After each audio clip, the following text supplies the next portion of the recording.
Jeudi le 9 novembre.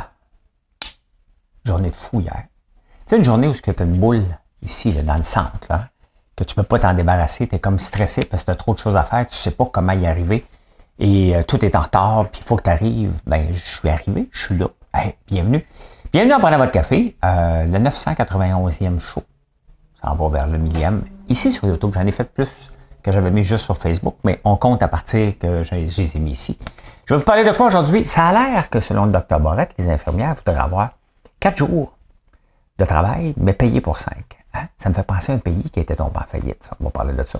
L'âge des élus. Hein? La mairesse de Chapec a démissionné. On va jaser de ça. Je vais jaser de quoi aussi? Les hommes, combien de temps par année on regarde les femmes? Hein? Hein? TikTok va-t-il réussir ou ce que Shopify n'a pas réussi? L'office qu'on a découvert, là, l'office CPM, là, hein? Il y en a combien d'autres dans vos villes, dans nos villes? Hein? Parler de tout ça. Bon matin.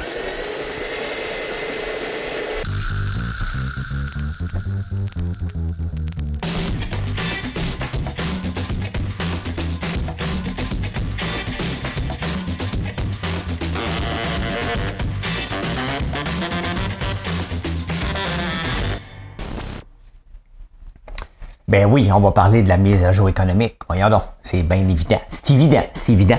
Mais avant, on va parler de TikTok.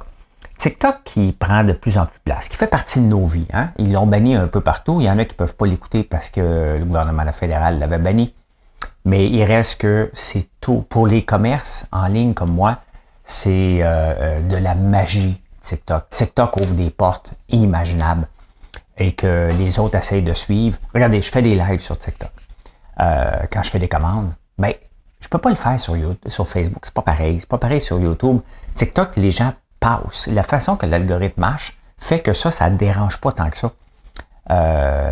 L'algorithme, hein, parce que Facebook, ça reste là. Il y a quelque chose de magique, mais il s'en vient aussi avec TikTok Shop. Être capable, mettons que je vous parle de mon bon malève ici. Je pourrais le glisser puis le mettre dedans en même temps.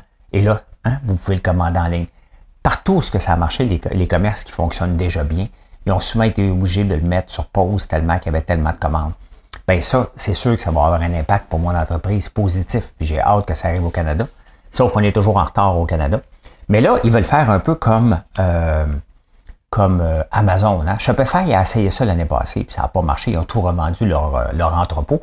Parce que, imaginez-vous, bon, vous commandez un bon malève, maintenant, il faut vous l'envoyer. TikTok est en train de travailler là-dessus. Ben, moi, je peux vous l'envoyer, mais si vous voulez avoir juste un bon malève ou quelques autres affaires, ils sont en train de bâtir tout un écosystème avec ça. Je sais que l'année passée, Amazon avait commencé à faire des vidéos. J'en fais pas sur Amazon, là. Je suis pas sûr que ça a bien fonctionné. Mais on le voit que ce géant-là, il est en train de mettre ses tentacules un peu partout. Puis pour les commerces en ligne comme moi, ce n'est que du positif. Maintenant, c'est bien évident qu'il y a toutes sortes de niaiseries sur TikTok, hein. Des challenges. Puis je comprends pas TikTok avec le challenge qui laisse ça passer. Alors que samedi, je suis en train de faire un live en conduisant le tracteur, puis ils m'ont banni pendant 10 minutes parce que je faisais des choses dangereuses. Hey, tu sais, ils font bien. Ça, c'est le côté qui me dérange parce qu'ils catégorisent bien ce qu'ils veulent comme étant dangereux versus non. Hein. Mais quand même, à suivre. Pour le e-commerce, là, c'est magique ce qui se passe avec TikTok. Donc, voilà. Hein? Hey, la sécheresse, ici, on a eu beaucoup de pluie. Mais en Espagne, il y a une sécheresse. Hein? L'huile d'olive, il en manque. Il manque le vin n'a pas si bien poussé. Mais la France n'était plus le premier pays. C'était l'Italie qui était le premier pays. Mais la France vient de regagner sa première position parce que en Argentine, moins 24 en Australie, moins 24 à cause de la sécheresse. L'Argentine et le Chili, moins 23 l'Espagne, moins 14 les USA, les Américains, plus 12. Ici, je n'ai pas les chiffres, là. Mais la France, elle vient de regagner sa première position. Et la France avait trop de vin. Hein? Il avait détruit beaucoup de vignes en plus de ça. Donc, la sécheresse donne un répit parce qu'il y en avait juste trop. Hein? Il y en avait juste trop de producteurs de vin dans le monde. Donc, ça donne un répit à ceux qui sont là. Une bonne sécheresse comme ça. Donc, techniquement, si les vignes ont souffert par la sécheresse, ça devrait donner un bon millésime. Mais là, je ne sais pas, on n'est pas rendu là encore. Hein? On va au Québec. Beaucoup de choses à parler au Québec.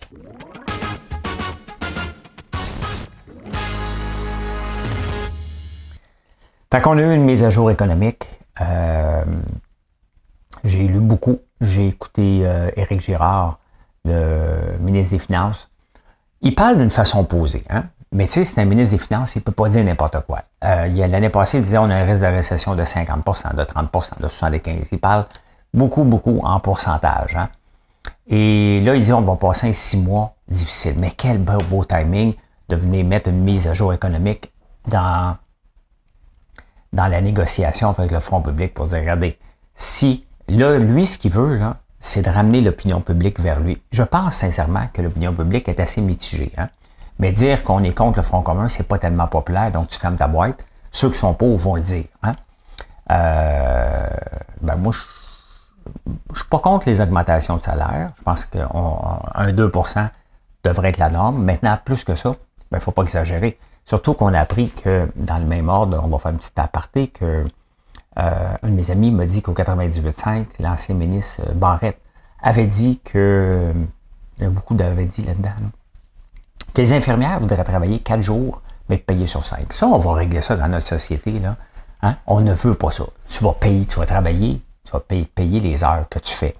Hein? À un moment donné, c'est parce que ça fait une autre augmentation de salaire. Il ne faut pas oublier qu'on riait de la Grèce il y a quelques années, alors qu'il était payé 54 semaines par année. Hein? Il y avait 2 semaines de plus payées. Bien ça, là, ça l'amène tranquillement un pays vers le bas du gouffre, tout simplement, parce que tu payes plus que les gens te donnent un service. Au point de vue productivité, ça n'a pas de bon sens. Au point de vue financier, on n'a pas les moyens de faire ça. Faut arrêter, là. C'est bien beau être dans le gauchiste, là, mais à un moment donné, il faut les financer. Commençons par créer de la richesse avant de la distribuer. C'est toujours ça. Éric Girard dit quelque chose qui a de l'allure quand même. Il dit, dans mon cadre financier, j'ai prévu ce qui est là déjà. Ils ont moins 15%, donc 3% par année. Mais il dit, si on est obligé d'en donner plus, on va emprunter. Mais que c'est magique, hein? Emprunter pour les dépenses courantes. Qui fait ça? C'est comme si vous emprunteriez en ce moment pour l'épicerie. Hein? Il y en a qui le font, là, malheureusement, mais c'est assez catastrophique là, quand tu es rendu là. Ben, le gouvernement, s'il le fait, c'est ça que ça veut dire. Faut pas qu'il aille jusque-là. Est-ce que les 6 prochains mois vont être plus difficiles? Ben écoute, on est presque en plein emploi. Et malheureusement, on a besoin d'avoir un petit ralentissement pour calmer l'inflation qui était à 8, qui est rendue à 4, mais on la veut à 2. Donc, le taux de chômage va monter.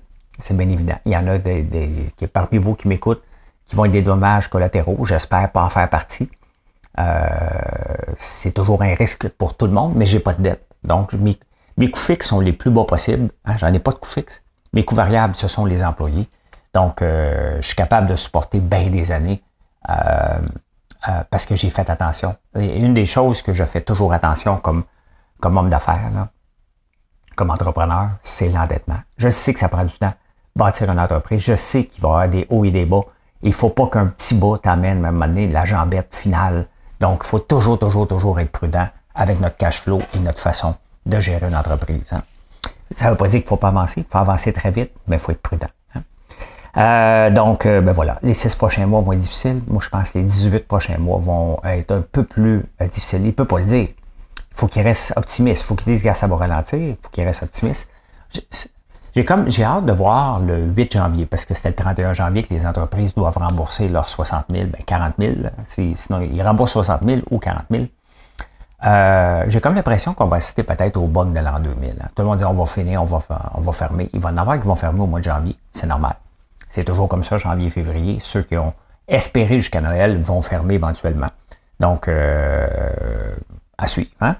Maintenant, les journaux ont tout de suite sauté sur le mot austérité. Non, là, on va se calmer. Hein? Regardez ce que l'austérité, le non-austérité, telle la peur de ne pas gérer, parce que c'est ça. Hein? Lorsqu'on sort le mot austérité, c'est parce que le gouvernement gère. Quand on ne gère pas, il y a des organismes comme l'OPCM, là, qu'on a découvert, l'OCPM qu'on a découvert, qui sert strictement à rien. Les gens voyagent sur notre bras pour faire une réunion en ce moment. Il y a le secrétaire général de cette chose-là, avec ses employés, sont au Brésil pour assister à une réunion de 45 minutes. Hein? Ça, c'est de l'argent. Il y en a combien d'organismes comme ça qui traînent dans nos villes? Hein? Il y en a combien à la ville de Montréal? Vous voyez, là, quand on dit qu'on peut pas, on faut faire des coupures au service aux citoyens, ça, là, ça sert à rien. Comment ça se fait que il n'y a pas de per diem lorsqu'on va au restaurant dans des organismes comme ça? Il amène la facture puis c'est bar open. Non. Hein? Pourquoi? Parce qu'il y avait Gérald Tremblay avant. Il y a Valérie Plante. Elle ne gère pas. Hein? Elle se promène, elle fait des sourires, elle fait la nouille. Hein? C'est pas. Ben non, elle ne démissionnera pas. Hein? Ben ça, autre mœurs, autre temps, on est en 2011 à 2021. 2014 à 2021, c'est pas autre temps, là, c'est là. On le savait, on n'en veut plus de gaspillage comme ça. Puis aller manger au restaurant, là, on se calme les nerfs. Là. On se calme les nerfs. Moi-même, là, je ne mettrais même pas ça sur mon compte de dépenses. C'est ma compagnie. Hein? Pourquoi? Ben parce que je tirerais les yeux du gouvernement qui dit que j'ambitionne puis que je me paye des avantages à même le fond de la compagnie. Je le ferais même pas pour ma propre compagnie. Hein? Mais ça veut dire que c'est un bar ouvert puis qu'on s'en fout ben raide. C'est ça que ça veut dire. Donc, il va falloir que les villes, qu'on arrête d'avoir peur, que vous ayez moins peur du mot austérité, puis qu'on comprenne que le gouvernement est mis en place pour aussi gérer. Hein? Et surtout gérer. Il est là pour ça. Gérer les routes, gérer les écoles. C'est un gestionnaire. Hein? Un maire est un gestionnaire, un ministre est un gestionnaire. Le problème, c'est que on ne les met pas en place pour leurs compétences. On les élit. C'est nous autres qui les met en poste. Mais on ne les choisit pas. On les choisit pour ce qu'ils veulent nous dire, pas pour leurs compétences. Et c'est là tout le problème. Hein? Tout le problème. On va revenir d'ailleurs des maires. J'ai le goût de parler de la mairesse de Chapais qui a démissionné. Hey, Québec Scoop, hein? Quel bon débarras. Hein? On a-tu besoin de ça dans notre société, sincèrement? Là? C'est drôle quand ils parlent des petits potinages, là, mais quand on voit comment ils sont salauds, on n'a pas besoin de ça dans notre société, mais absolument pas. Eux autres, ce qu'ils veulent, là, c'est des clics à tout prix pour vendre la pub sur leur site. J'aurais pas y voir le site, ça m'intéresse pas. Ça m'intéresse pas ces journaux-là. Moi, avant, c'était Monde de Star quand j'étais plus dans les potins, là, quand je me séparais, revenais une blonde. Dans le fond, les potins, c'est la seule chose qu'ils veulent, là. Ils vont annoncer quand tu as une nouvelle blonde. Dans mon cas, là. Et surtout quand tu vas te séparer. Hein? Ça, là, ça leur fait plaisir en tabarnouche. Hein? Donc, voilà. Hein? On n'a pas besoin de ça. Hein? Si vous êtes abonné, désabonnez-vous d'Instagram. Ça ne sert à rien. Hein? Ça divertit peut-être, mais ça détruit surtout des vies. Il ne faut jamais l'oublier. Hein? Bon, les infirmières, j'en ai parlé. L'OPCM, j'en ai parlé. On s'en va tomber sur la tête.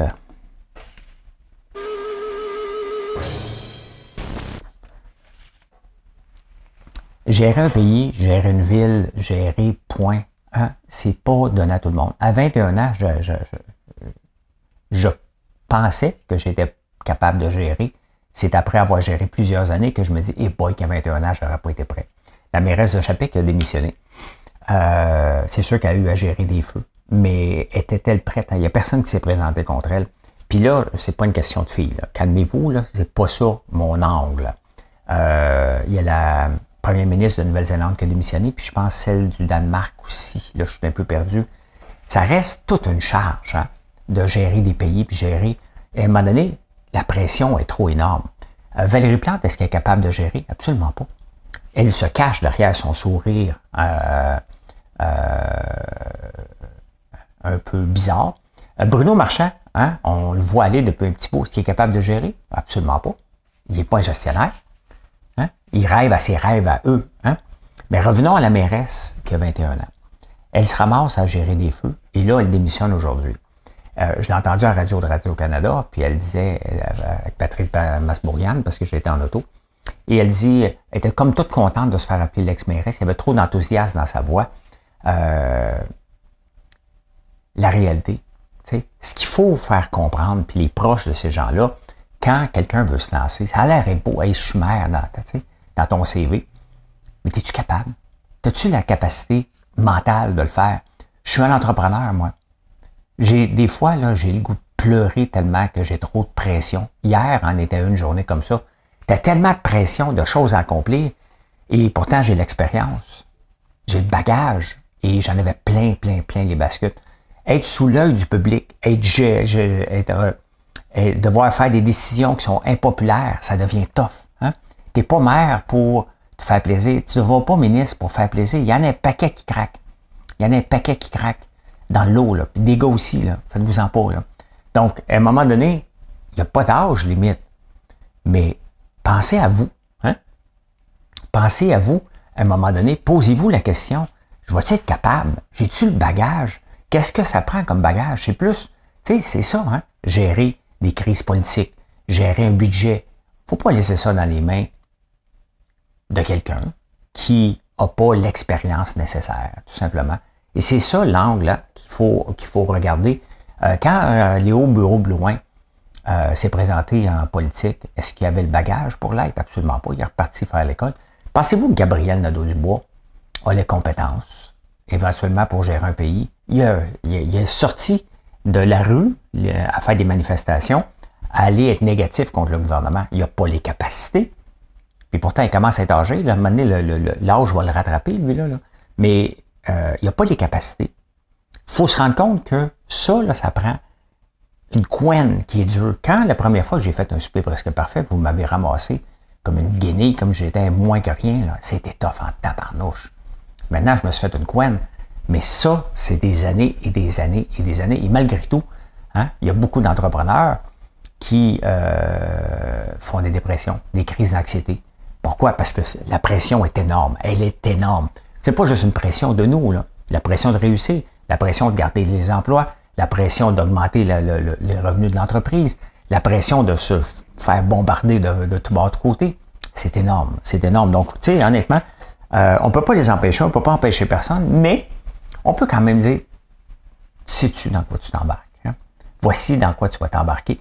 Parce que je l'écoutais, la mairesse, elle disait, on a besoin d'aide.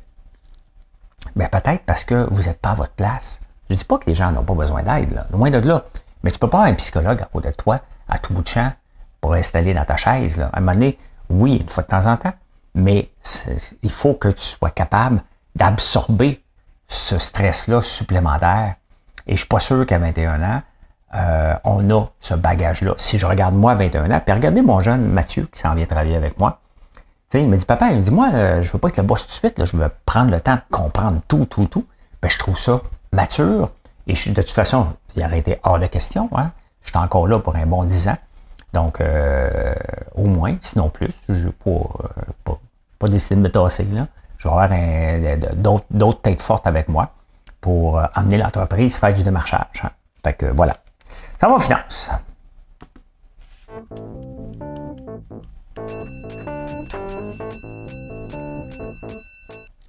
Vite fait, avant les finances, je suis tombé sur un reel sur Instagram. Un gars disait, vous êtes à 2000 cold calls de devenir millionnaire. Hein? En affaires, pour réussir, ça prend l'entrepreneur qui s'en occupe de son entreprise. Moi, mes cold calls, j'ai fait à travers les réseaux sociaux. Hein? Je suis là, puis je vous le dis, mes produits. Je peux prendre l'appel aussi, mais je ne peux pas vous appeler un à un, je n'ai pas votre numéro. Mais pour faire du démarchage, et ça, c'est quelque chose qu'on n'a pas fait beaucoup dans les dernières années, parce qu'on était débordés, et vous venez naturellement vers nous. Maintenant, il faut en faire. Vous venez encore naturellement, mais il ne faut pas s'asseoir là-dessus. Et c'est une des choses que Mathieu, justement, va faire de plus en plus. Et, entre autres, faire partie des entreprises qui font des cadeaux, hein, qui font des packages pour les entreprises.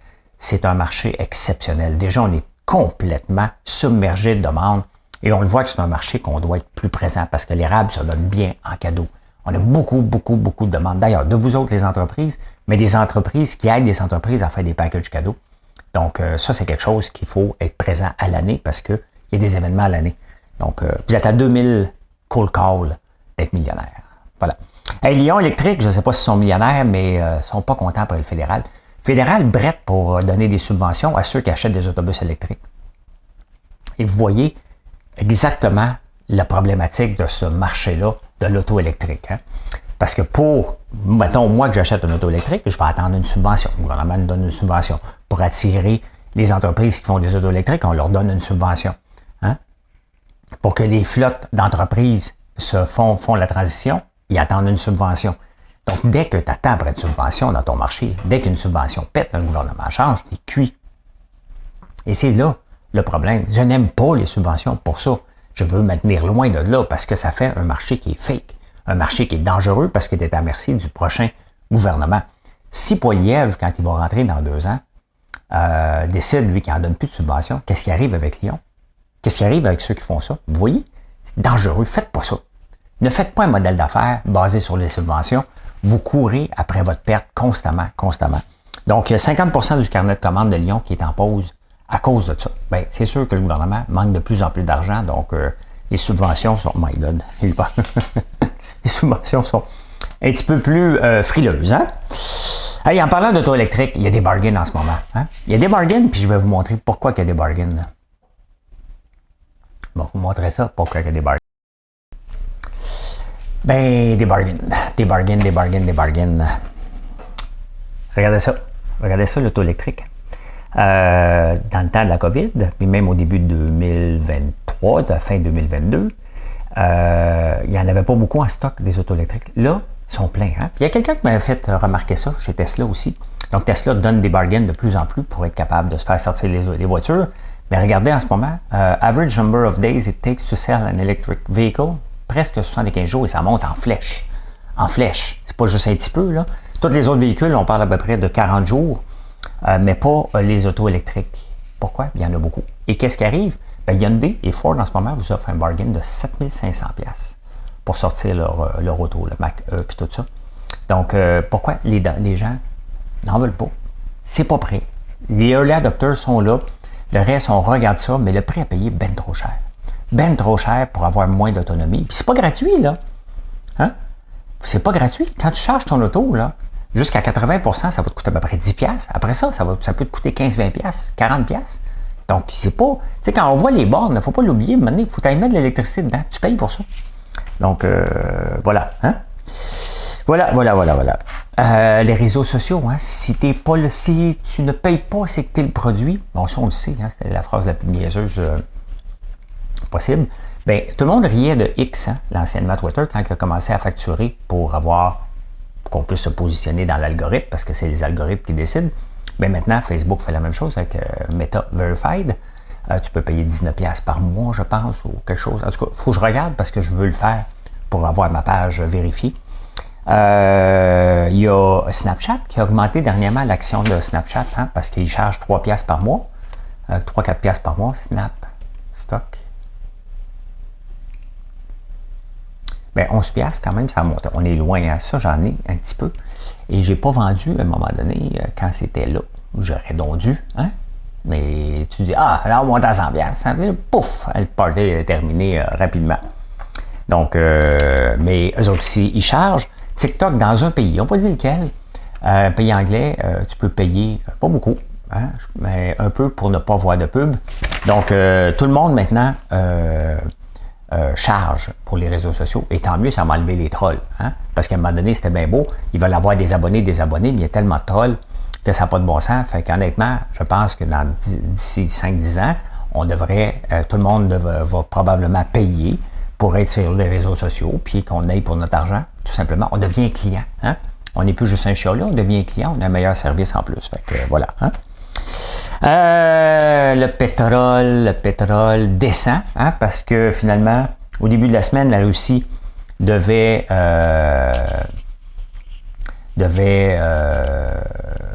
augmenter la production. Finalement, probablement qu'ils ont eu des petits échanges de textos avec l'Arabie Saoudite, se sont calmés les nerfs. Donc, le pétrole descend en ce moment, puis il y a moins de demandes, tout simplement. Il y a moins de demandes, donc ça dégringole. Hein?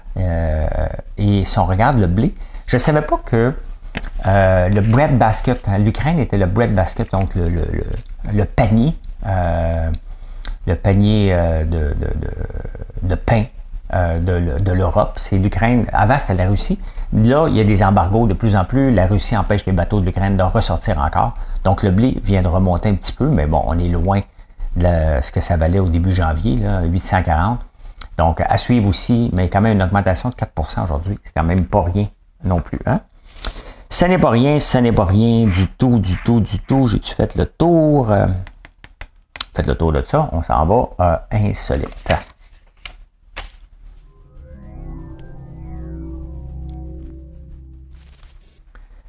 Le président des syndicats des grands automobiles qui vient de négocier et qui a gagné avait un chandail Eat the Rich. Hein? Et ça me dérange. Ça me dérange parce que, bon, OK. Ils travaillent pour une grosse entreprise qui est capable de leur payer un salaire moyen de 42$ de l'heure. Hein? C'est ça le deal maintenant, 85 000 par année US en passant. Hein? Donc, s'ils sont capables d'avoir, on s'entend-tu qu'ils sont riches? On s'entend-tu que c'est extrêmement bien payé pour être sur une ligne de montage, sans rien enlever, là, hein? À un moment donné, c'est des gens qui n'ont pas des vies entre leurs mains. Là, tu sais. Donc, pourquoi ridiculiser la main qui te nourrit? Hein? Pourquoi créer un climat de conflit? C'est ça que j'aime pas des syndicats. Hein? Ils sont là pour Ils veulent créer le conflit pour mettre un contre l'autre. Et c'est plus comme ça qu'on marche aujourd'hui. Ça n'aurait jamais dû être comme ça. On s'en va toutes main dans la main vers plus loin. Que le boss gagne des millions, là, OK? Ça, c'est les actionnaires qui décident. Comment que les employés sont payés, c'est regardez. Le boss, là, c'est les actionnaires qui décident. Combien ils veulent payer en fonction de ce qu'ils rapportent et ce qu'ils sont contents. Les employés, ce qu'ils décident de leur salaire, c'est s'il y a des consommateurs qui achètent leurs produits en premier lieu. Il ne faut jamais l'oublier. Donc, eat the rich, ça m'insulte, moi, quand je vois ça. Hey, les hommes, êtes-vous comme moi, vous autres? Ben, moi, je vais lever la main, là. Hein? Les hommes, on va passer l'équivalent de une année, 24 heures par jour, 365 jours par année, à regarder les femmes dans notre vie. Coupable. D'après moi, je dépasse déjà une année. Là, ben, regardez, notre blonde aussi fait partie des statistiques. Hein? Et je vous présente le dépanneur le moins bien situé. Hein? On dit tout le temps, pour réussir en business, location, location, location. Eh bien, je vous montre ceci. Voici le location. Le dépanneur est situé à 90 mètres. C'est en Chine. Et c'est The World... il est à 393 pieds dans les airs. Il l'appelle The World Most Inconvenient Convenience Store. Donc, faut que tu montes pendant 90 minutes pour aller chercher une petite bouteille d'eau. Mais c'est sur le chemin pour monter en montagne. Puis là, ben, ils font de l'argent. Le problème, c'est que les gens qui travaillent là, eux autres, il faut qu'ils montent en haut et aller faire pipi. Puis il a dit, ben écoute, on ne boit pas de la journée parce que c'est vraiment dérangeant à monter en cours. Fait qu'il y a toujours quelqu'un dans la cabane à 393 pieds qui est prêt à donner de l'eau à ceux qui sont en train d'escalader. Hein? Et bien voilà comment j'ai vu l'actualité en ce beau jeudi 9 novembre. Merci d'être là. Je vous souhaite une excellente journée. Bye. J'ai dit de venir nous voir sur françoislambert.com. Ben, allez.